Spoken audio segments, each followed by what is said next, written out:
घूंघट का घोटाला। रामसागर बड़ा खुश था, उसका दिल बलियों उछल रहा था। बात खुशी की ही थी, उसकी शादी जो तय हो गई थी। आखिरकार इतनी दुआओं और मन्नतों के बाद जीवन में यह शुभ अवसर आया था, वरना उसने तो अब शादी के विषय में सोचना ही छोड़ दिया था। माँ बाप जल्दी गुजर गए थे। रामसागर घर में सबसे बड़ा था।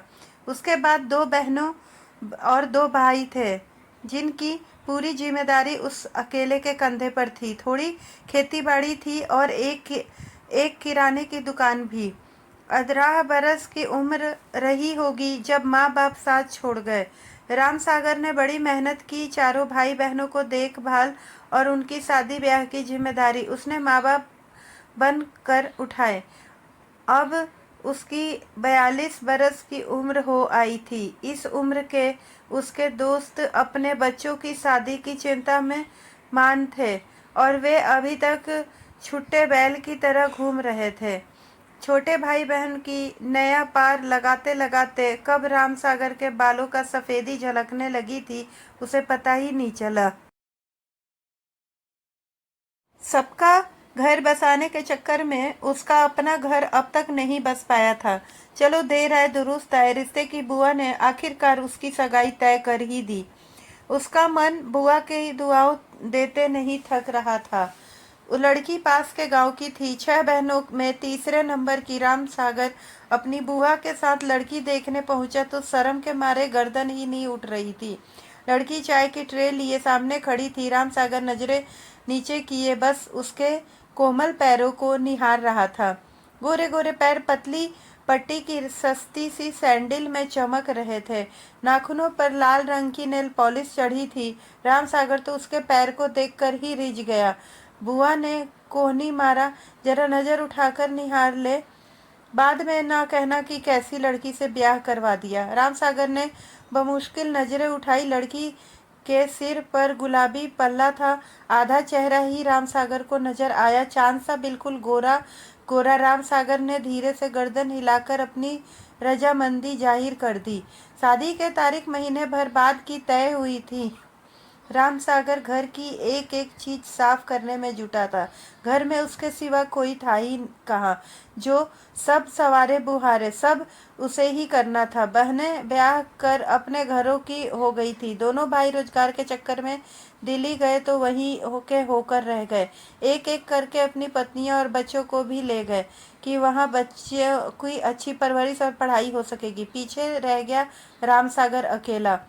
1 महीने में रामसागर ने घर का कायाकल्प कर डाला। अपने पत्नी के स्वागत में वह जो कुछ भी कर सकता था उसने किया। आखिरकार शादी के दिन भी आ पहुंचा। घोड़ी पर सवार रामसागर कुछ दोस्तों और रिश्तेदारों से घिरा गाजे बाजे के साथ धड़कते दिल से अपनी होने वाली ससुराल पहुंचा।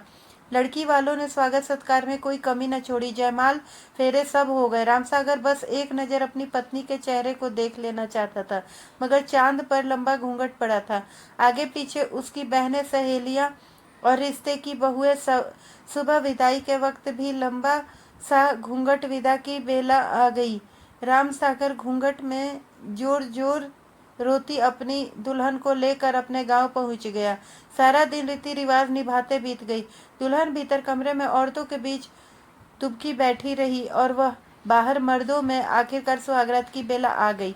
औरतों ने आकर रामसागर को पुकारा और धक्का देकर कमरे के भीतर धकेल दिया। चांद पर अब भी घूंघट पड़ा था। रामसागर झिझकते हुए पलंग पर बैठा तो उसका चांद और ज्यादा सिमट गया। काफी देर खामोशी छाई रही। आखिर हिम्मत जुटाकर रामसागर ने घूंघट के पट खोले तो जैसे उसको साफ सूंघ गया। घूंघट का चांद वो चांद नहीं था जो उस दिन नजर आया था। वो तो कुछ फीका फीका सा था। बेसख्ता उसके मुख से निकला, तुम कौन हो? वह धीरे से बोली, अनीता। रामसागर ने कहा, मगर मेरी शादी तो सुनीता से तय हुई थी। अनीता ने गर्दन झुका ली। तभी दरवाजे पर दस्तक हुई।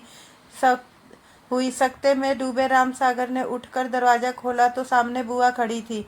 वह झपट कर अंदर आई और दरवाजा बंद करके पलंग पर बैठ गई।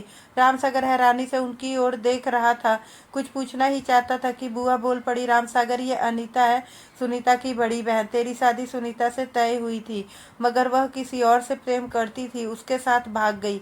वह उम्र में भी तुझसे काफी छोटी थी, चंचल थी, तू उसे संभाल नहीं पाता। इसके पिता तो बड़े दुखी थे, मुझे बुलाकर सब सच सच बता दिए थे, माफी मांगते थे, मिन्नतें करते थे, फिर मैंने तेरे लिए अनीता को पसंद कर लिया। सब विधि विधान है, यह भी शायद तेरे लिए है। अब तक कुंवारी बैठी थी, छोटी बहनों की शादियां पहले हो गई थी। देख रामसागर, अनीता रूप में भले सुनीता से थोड़ी दबी हो, मगर गुणों की खान है। अपना पूरा घर इसी ने अकेले संभाल रखा था, इसको अपना ले, तेरा ब्याह इसी के साथ हुआ है, अब यही तेरी पत्नी है। बुआ रामसागर पर दबाव बनाते हुए बोली।